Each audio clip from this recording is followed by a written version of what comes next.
كرنفال أو عيد شعبي أو مهرجان من الزينة والفوانيس بتكسو العاصمة المصرية دايما قبل دخول شهر رمضان وطوال الشهر الكريم. القاهرة بدأت تتزين كالعادة كل سنة في دخول رمضان، فأهلا بيك من حي الخيامية، بحييك. عادات وتقاليد غريبة ومش موجودة غير في مصر بتظهر دايما مع دخول شهر رمضان المبارك. قال أحد المستشرقين: في القاهرة سترى ما لا يمكن رؤيته في أي مكان آخر، وتكون من المحظوظين لو صادفت فيها شهر الصيام. وعمار الدولي أحلى طبق فول. يا سهل الحال يا رب. لو ما حضرتش رمضان قبل كده في القاهرة فأنت فايتك حاجات كتير قوي. فكرة الاحتفال بدخول شهر رمضان ظهرت بشكل كبير أيام الدولة الفاطمية. الدولة الفاطمية كانت دولة شيعية، ولأن المصريين كانوا على مذهب أهل السنة، الفاطميين كانوا عايزين يحببوا المصريين فيهم، ومن هنا ظهرت بعض مظاهر الاحتفالات الدينية، منها الاحتفال بدخول شهر رمضان المبارك.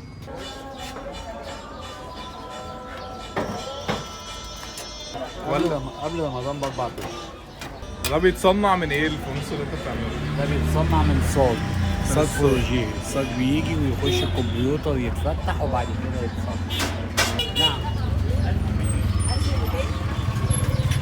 ودول الحاج ده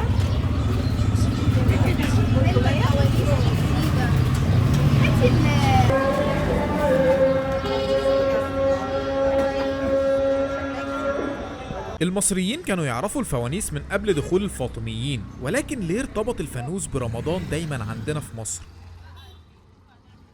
يمكن هي الدولة الوحيدة في الوطن العربي كله اللي منتشر فيها ظاهرة ان الفانوس لازم نشتريه في دخول رمضان او مع وجود رمضان، واي طفل في مصر لازم يكون عنده فانوس صغير زي اللي هناك ده كده.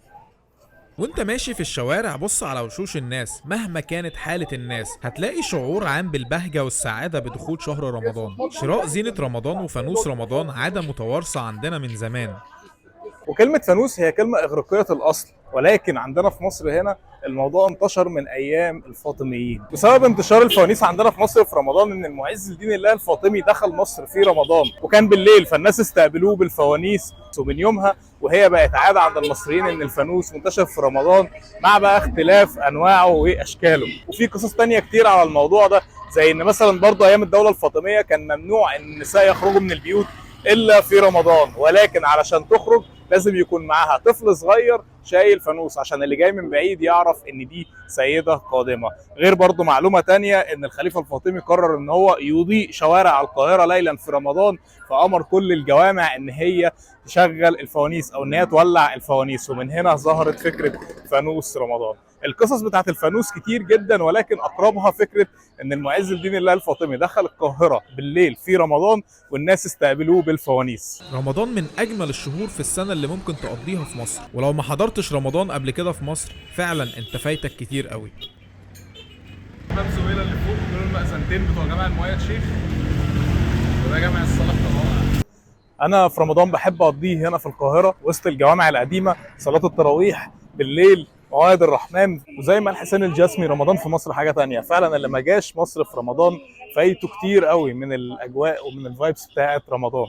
انا بحب اقضي رمضان هنا دايما في القاهره ما بين الجوامع القديمه اللي ورايا هناك، ده جامع فاطمه الشقراء، ده في منطقه الخياميه اول جامع وانت داخل منطقه تحت الربع، وهي واحدة من أهم المناطق القديمة واللي فيها أكبر سوق لبيع الفوانيس وزينة في رمضان. الفوانيس منتشرة بألوانها وأنواعها في كل مكان وباختلاف الأسعار. تصنيع الفوانيس حرفة مهمة وموجودة ومن أهم الحرف اليدوية الموجودة عندنا في مصر.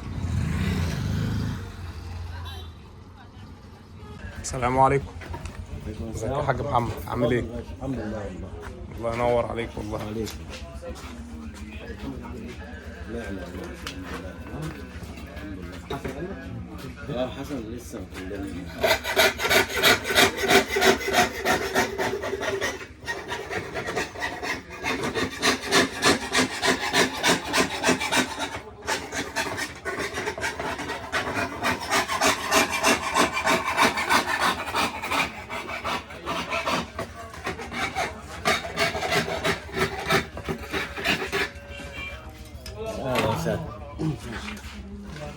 بتحط في ازاز الوان، وممكن ازاز شفاف، وممكن يعني الاربع دول بتحط فيهم ازاز. ده هنا مكتوب عليه نور على نور. الله.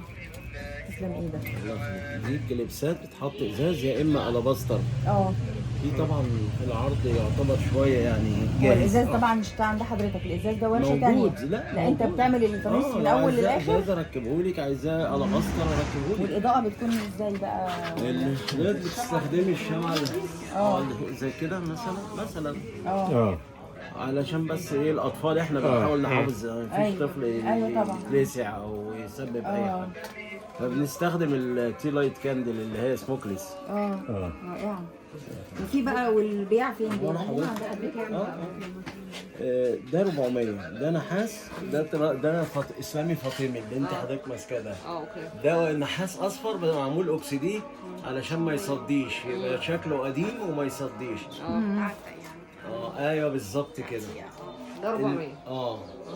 واللي جنبه دوت ده 800. ده ده. طب والحاجات التراديشنال اللي فوق دي بقى؟ اللي فوق ده 350 اللي هو الاصفر الصغير. ده 900 اللي هو فانوس الحاره. ايوه.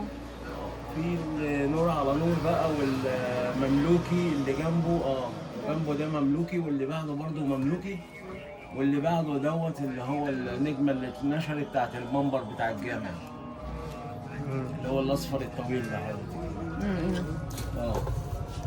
ده جميل. ده طبعا ده اغلى واحد عشان الحجم.